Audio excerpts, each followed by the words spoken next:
ሳልመክርም አላልፈው ግን ባካችሁ ካሼሪ የቀጠራችሁ ሰዎች ካሼሩን የቀጠራችሁት ወይም የቀጠራችኋት በአጠቃላይ ድርጅታችሁ ላይ ያመጣችኋቸው ሰዎች ባክግራውንዳቸውን ባታውቁት እንኳን በጸሎት ጠይቁ። እነዛ ሰዎች ስም ጽፋችሁ እግዚአብሔርን ጠይቁት፣ ግልጥ አድርጎ ያሳያችኋል። ምክንያቱም በህልም እንደ ውሻ ስትልሰው ስላየ ነው ከዛ ህልሙ ሲፈታ ነው የገባው አይደል? ይሄ ሰው ባለ ታሪካችን እንዲያውም ወደ መጣህበት ተመለስ ብሎ ሁሉ ተናግሮ ትንሽ አደጋ ሁሉ ደርሶባት ነበር ሚስቱ ራሱ። ብዙ ያልነገርኳችሁ አለኝ ያልኳችሁ ይሄንን ነውና ብናገረው በጣም ብዙ ነው። ወደ መጣህበት ተመለስ ማን ብሎ ተናዶ ሚስቱ የላከችበት መንፈስ ሲመልስ ሚስቱ መኪና አደጋ ደርሶባት ነበር። ለጥቂት እግዚአብሔር ነው ያተረፋት በዛው ቀን ማለት ነው። እና ምንድነው አንዳንዴ የሚደረግባችሁ ነገር ወቁ። የምታረጉትን ብቻ ሳይሆን እናንተ ላይ ምን እየተከናወነ ነው፣ በማን እየተከናወነባችሁ ነው የሚለው ነገር ለማወቅ ሞክሩ። አንደኛ ትጠነቀቃላችሁ፣ ከዛ ሰውም ለመራቅ ይጠቅማችኋል። አንዳንዴ ከክፉ አድራጊዎች መራቅ ከመጽሐፍ ቅዱስ የተማረው ክርስቶስ ምን አለ? በዚህኛው ከተማ ፈተና ሲያደርስባችሁ ወደዛኛው ከተማ ሽሹን ያለው። በቃ አንዳንዴ ከክፉ ሰዎች ለመራቅ የራሳችሁን የሆነ ነገር ለመጠበቅ ክፋትንም ራሱ አለመከታተል ሰላማችሁን ለማስጠበቅ የግዴታ ማወቅ አለባችሁ። የሚያስጨንቃችሁ ነገር ካለ እወቁት። ያ የሚያስጨንቃችሁ ነገር መፍትሄ ተብሎ የሚታሰበው ከመፍትሄዎች ውስጥ አንዱ ማወቅ ነው። የሚገርማችሁ ማወቅ ራሱ መፍትሄ ነው። አልሰማም አትበሉ። ጭንቅ የሚላችሁ እኮ ስላላወቃችሁት ነው። ማን ነው ምን ሆኜ ነው ብለ ትላላችሁ እኮ። ልክ ሶሉሽኑን ስታገኙ ማን ነው ችግሩን ስታገኙት እንደ ሶሉሽን ነው የሚቆጠረው። ለምን? መሸሽ አንድ ሶሉሽን ስለሆነ መራቅ፣ መተው፣ ለዛ ሰው መጸለይ።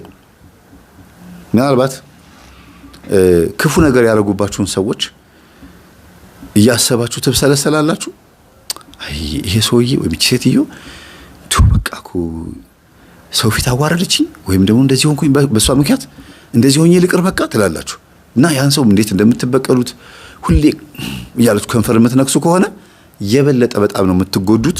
ያን ሰው ደግሞ እየጠቀማችሁት ነው ያላችሁት። ኃይል ከናንተ የእግዚአብሔር ኃይል ከናንተ እየራቀ ነው የሚሄደው። ከዛ ሰው የመጣባችሁ መንፈስ ደግሞ እናንተ ላይ ተጽዕኖ እየፈጠረ ይመጣል።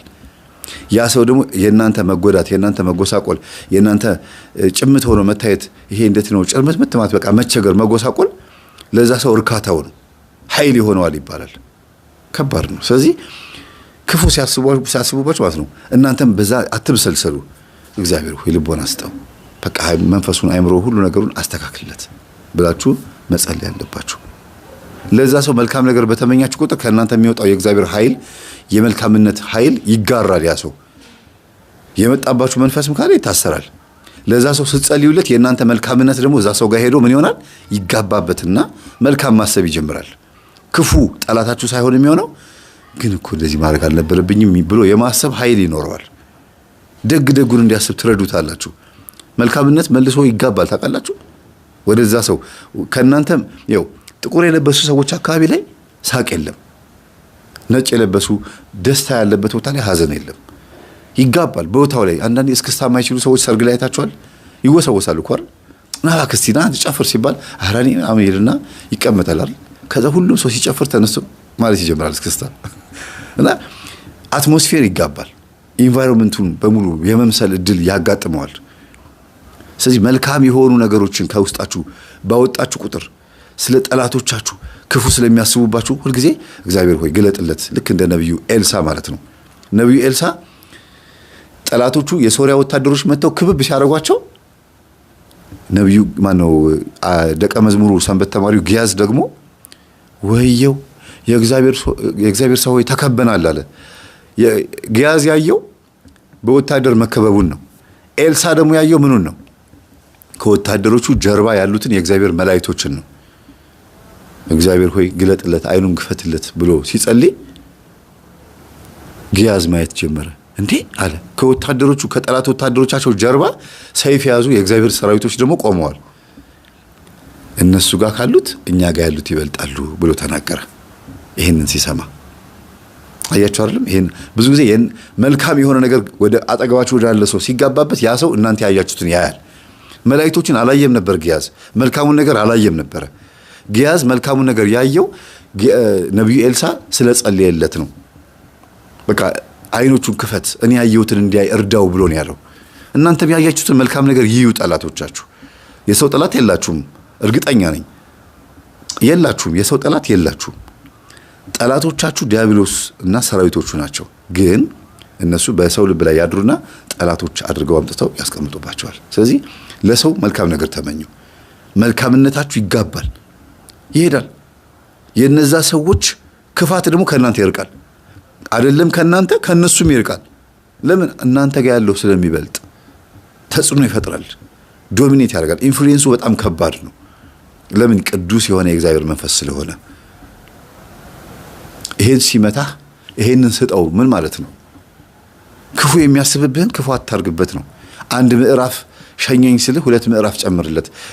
ጃኬትህን ስጠኝ ስልህ መጎናጸፊያም ውስጥ ያለውን ሸሚዝህን ጨምርለት ብሎ ክርስቶስ ተናግሯል አይደል? መልካምነትን ባበዛችሁ ቁጥር እዛ ሰው ላይ ያለው የተንኮል ሐሳብ ምን እየሆነ ይመጣል? እየራቀው ነው የሚወጣው። ከናንተ ብቻ አይደለም ከሰውየውም ከናንተ አካባቢ እየራቀ ነው የሚሄደው። አንዳንድ ሰዎች ይላሉ ይሄን ሲመታ ይሄን ስጠው የሚለው ነው የፈሊጥ አይገባኝም ይላል። ሳይኮሎጂካሊ በስነ ልቦና ስትረዱት ግን አይደለም በመንፈሳዊ በዓለማዊ እንኳን በጣም የሚጠቅም ነገር ነው። ለሚጠሏችሁ ሁሉ መርቁ፣ የሚጠሏችሁን ሰዎች መርቋቸው ሲል ምን ማለት ነው? የእናንተ ምርቃት የእነሱን ጥላቻ እርግማናቸውና መዋርታቸውን ስለሚያርቅ ነው። ያሸሸዋል፣ ሪፕሌስ ያደርገዋል፣ ይተካላቸዋል። ለምን? በቃ ተጽዕኖ ፈጣሪ ኃይል ስለሆነ የእግዚአብሔር ኃይል የፍቅር ኃይል ነው። ፍቅር በጣም ተጽዕኖ ፈጣሪ ነው። ፈሪውን ደፋር ያደርገዋል። በጣም ደፋር የተባለውን ደግሞ ፈሪ ያደርገዋል። ምን ማለት ነው? ልባም ያደርጋል ማለት ነው። ልባም ያደርጋል። የፈራችሁትን ነገር እንድትደፍሩት ያደርጋል። በጽድቅ ነው ታዲያ። የደፈራችሁትን ደግሞ ኃጢአት ደግሞ እንድትተዉትና ወደ እግዚአብሔር እንድትቀርቡ ደግሞ ያደርጋል። እና ሁልጊዜ ፍቅር ማሳየት፣ ሁልጊዜ ለሰዎች ፍቅርን መመገብ ማንንም ጎድቶ አክስሮ አያውቅም። ምናልባት የዋሆችና ደጎች ረጅም ዕድሜ አይኖሩም ይባላል። እግዚአብሔር በጊዜ ሊሰበስባቸው ፈልጎ ሊሆን ይችላል። ግን የነሱ ስም ደግሞ ከመቃብር በላይ ሆኖ ከሞቱ በኋላ እንኳን ኢነርጂያቸው የነሱ ኃይል እንኳን የእግዚአብሔር መንፈስ በጎረቤቶቻቸው ላይ ሆኖ ይጸጸታሉ። እሱ እኮ መልካም ሰው ጥሩ ሰው ነበረ፣ ወይኔ ይቅርታ አድርግልኝ ሳልለው ሞተ። ሄደው ንስሐ ሁሉ የሚገቡ ሰዎች አሉ። መልካምነቱን አስበው እኮ ነው። አያችሁ፣ ተጽዕኖ ይፈጥራል። ሞተው እንኳን በሰፈር ርቆ እንኳን ወይም ርቃ እንኳን የነዛ ሰው መልካምነት ይመጣል። ደግ ሰዎች ይባላል ወይም የዋህና ቅን ገራገር ሰዎች ከናንተ አጠገብ ሆነው ሳታቋቸው ግን እየበደላችኋቸው ከነበረ አንደኛ እግዚአብሔር እናንተን ይቀጣል። ያጣችኋቸው ቀን ትቀውሳላችሁ። ምክንያቱም የቻሏችሁ እነሱ ናቸው። እናንተ አመፀኛ፣ ተንኮለኛ፣ ሸረኛ ስትሆኑባቸው፣ ስትንቋቸው፣ ምን ስትሏቸው፣ ስትልኳቸው፣ ዛም ስትሏቸው እሺ ብለው በቅንነት ታግዘዋችሁ ወይም ደግሞ ሲያገለግሏችሁ ቆይተው በጣም ሲመራቸውና ሲከፋቸው በቃ ብለው ሲሄዱ ቆርጠው ስለሄዱ አይመለሱም፣ ይከፋቸዋል። እናንተ ግን ትጎዳላችሁ። ማን እናንተ ብለው ማን ነው? እነዚህን ገራገርና የዋህ የሚባሉትን ሰዎች የጎዳችሁ ሰዎች ማለት ነው። አንድ ቀን የምትጎዱበት ጊዜ አለ። ሚስት ባልሽን፣ ባልም ሚስትህን በዚህ ልክ ይሄን ማሰብ አለባችሁ። እናትም ልጅሽን፣ ልጅም እናትህን፣ ጉርብትናም እንደዚሁ ማለት ነው። ስለዚህ እንዲያውም በህይወት የቆያችሁት ማለት ይቻላል፣ በሰላም በፍቅር በጤንነት የቆያችሁት ማለት ይቻላል እነዚህ አይነት ደግ ሰዎች በዙሪያችሁ ስላሉ ነው ብዬ ነው ማስበው። እንደኔ የደግ ሰዎችን እድሜ ለእንደዚህ አይነት ጉዳይ ሲል ቢያስረዝምልን ደስ ይለኛል። ግን ጥቅማቸውን እንድናይ እግዚአብሔር ቶሎ ይወስዳቸዋል። እና ክፋት ኪሳራ ነው። ደግነት መቼም ኪሳራ ሆኖ አያውቅም። ያ ሰው ቢሞትም እንኳን በደግነቱ ቢሞት ወይኔ የሞተማ ተጎዳ ነው የሚባለው። ምንድነው የሞተ ተጎዳ ነው የሚባለው አይደለም? ምን አይነት ሰዎች ናቸው እንደዚህ የሚሉት? ሲጻፉ የሞተ ተጎዳ እኛማ ምን ሆንን ይላሉ። በህይወት ዘመኑ ደስተኛ ሳይሆን ተጎርቶ ተገፍቶ የኖረን ሰው ነው እንደዚህ የሚሉት። ወይኔ ሳይበላው ሳይጠጣው ሀብት ንብረቱን ሰብስበው ምንም ሳይኖርበት ቤቱን ገዝቶ ሳይኖርበት ሞተ ይላሉ። ለምንድን ነው ለዛ ሰው እንደዚህ ብለው የሚያዝኑት? እንዴት እንደለፋ እንዴት እንደተጋ ስለሚያውቁት ነው ወይም ስለሚያውቋት ነው እኮ። እና የእናንተ መልካምነት ሰው ላይ ይጋባ እንጂ ክፋታችሁ ሰው ላይ አይጋባ። የሰዎችም ክፋት ነው እናንተ ላይ እንዳይጋባ እናንተ ሁልጊዜ መልካም ሁኑ። መልካምነት መልሶ ይከፍላል የተባለው ለዚህ ነው። የሰጣችሁት ነገር ይመጣል። እሹ ታገኛላችሁ፣ ጠይቁ ይሰጣችኋል፣ አንኳኩ ይከፈትላችኋል፣ ለምኑ ታገኛላችሁ። ቀላል አማርኛ አይደለም፣ ቀላል የመጽሐፍ ቅዱስ ቃላት አይደለም። ማንም ሰው የተመኘውን ነገር ያገኛል።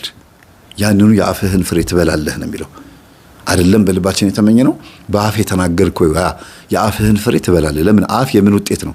የልብ ውጤት ነው። አስቡ እስቲ። አይን ሁለት ነው፣ አፍንጫ ሁለት ነው፣ እጅ ሁለት ነው፣ እግር ሁለት ነው፣ ሁሉ ነገራችን። አፍና ልብ ግን አንድ ናቸው። በቃ ያንን መዝገብ አውጥተህ ነው የምታወራው። ከልብ መዝገብ ላይ ያለህን ሐሳብ ታወራለህ። በአፍ የተናገርከው ነገር የአፍህን ፍሬ ደግሞ መልሰህ ትበላለህ። መልካም ከሆነ መልካም፣ ክፉ ከሆነ ክፉ ማለት ነው። ስለዚህ አሁን ሁላችሁም ይሄ ማህበራዊ ሚዲያ የሚቃወሙትንም በህይወታችሁ ላይ የሚቃወማችሁን በጉርብትናም እኔንም ሁላችንም የሚቃወሙን ሰዎች በሙሉ እስቲ አንድ ነገር እንመኝላቸው። እግዚአብሔር ልቦና ሰጥቷቸው እኛ ያየነውን ህይወትም ይዩ። የትኛውን ህይወት? የተገለጠልን ያወቅነውን ነገር የገባንን ነገር እንዲገባቸው አድርግ ብላችሁ ጸልዩ። ሁላችሁ እግዚአብሔር ግለጥላቸው ያቺ የገባችንን ነገር የበላን የጠጣናትን ያቺን ደስ የምትሏን ህይወት ከመናፍስ ስርዓት ወጥተን እግዚአብሔርን ያወቅንባትን ያቺን ህይወት እንዲያውቁ ወርዳቸው ብላችሁ ጸልዩ። ለቤተሰቦቻችሁ ለማንኛውም ሰው ማለት ነው። ሰላም ሁኑ።